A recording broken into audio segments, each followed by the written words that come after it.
Hello, my name is Ariane Smith from the Montgomery County Sheriff's Office, and I reviewed your application, and I would like to just sit down with you and talk with you and get to know you a little better before your assessment on April 11th. Is that fine? Yes, that's fine. And my name is Ashley Bishop, and it's a pleasure you having me. Okay. First, could you tell me a little about yourself? Well, I'm currently a student at Central State University, anticipating graduation May of 2015. Okay. So what makes you qualified, or what interested you in becoming a probation officer?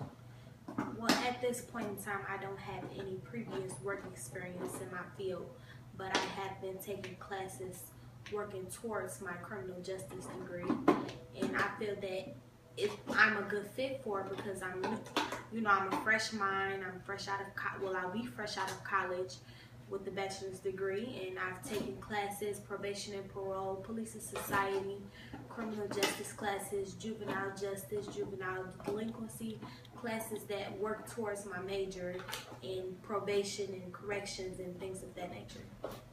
Okay, that's very interesting. So you say you don't have any previous work experience, correct?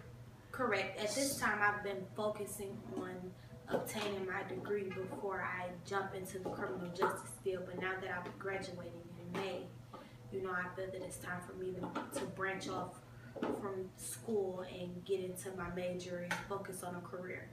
So do you plan on trying to get any interns or get any experience before you take that step in becoming a probation officer?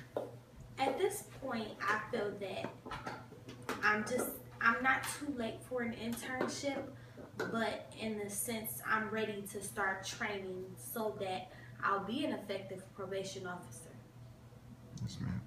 So with working with probation, people on probation, I would say,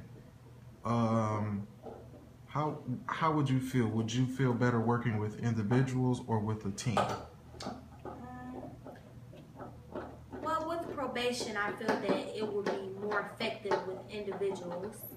I know as a probation officer, you'll have several cases with different individuals, but on a more so individual basis. So working as a team is okay. You help another caseworker out as well, but it would also be better to work individually.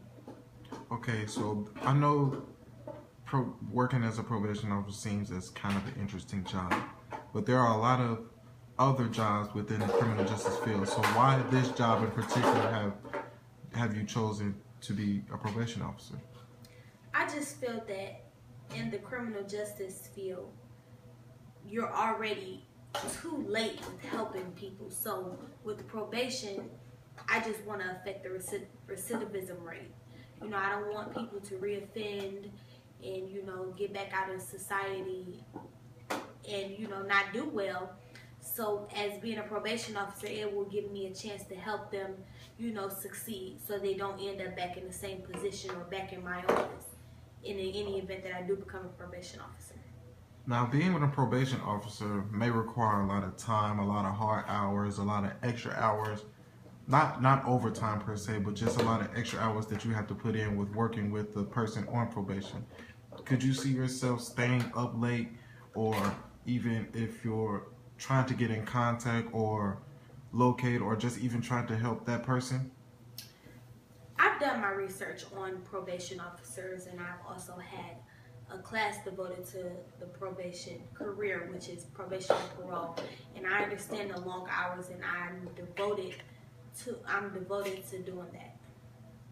Okay. Now, with this job, a person may has his or her weakness exposed. Say, you will really find out how hardworking a person is, or how a person truly is. Can you tell me what your greatest weakness is? I believe, honestly, that my greatest weakness is my kindness. I'm a very kind-hearted person, and I prefer to see the good in people.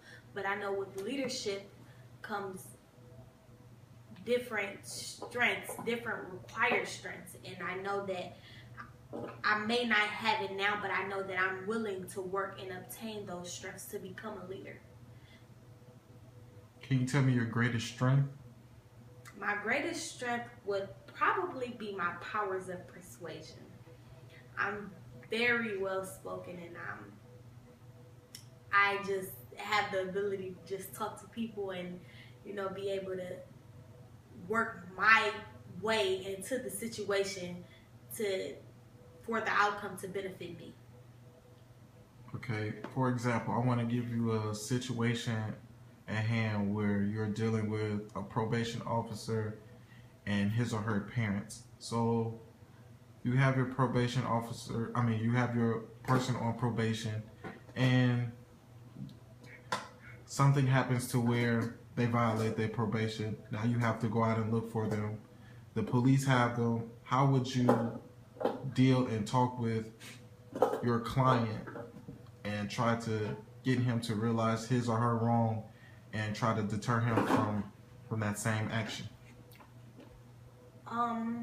I would just explain to my client that they knew the consequences of their actions, and also they knew they knew what they had to do while on probation to avoid these consequences. And if jail time or detention or a longer probation sentence is necessary, then that would have to be so, and I would have to explain that to also the parents and the client.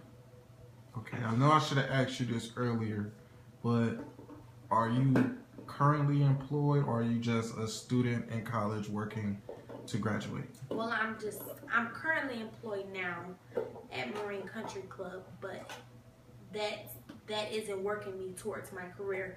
So I am a full-time student at Central State University, and I'm working towards my bachelor degree on May 9th. Okay, so being a probation officer, some people, if they go through the system correctly and they seem like the system has corrected their behavior, most people will look to them as some type of leader, role model. What is your definition of leadership? My definition of leadership is someone who can effectively, affect change, positive change on groups of people, and also even individuals. Okay. Do you consider yourself as a leader? In different settings, I consider myself as a leader. I do not feel that I'm a leader at all times, because at all times a person is not required to be a leader. Sometimes in a job or in a career, you have to buckle down and you have to follow. Okay. So I feel that I'm versatile, and I can be a leader, and I also can follow the leader. One last question before we conclude the interview.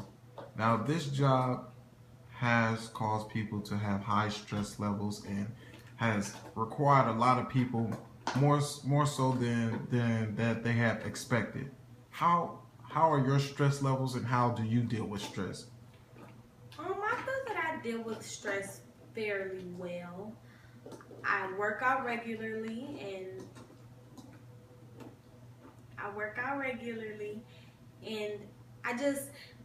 I don't bring my problems to work, or I don't bring my work problems home. So I have basically a system balance. Okay. Well, thank you for your time, Miss Ashley Bishop, and we will see you at your assessment on April the 11th. Thank you very much.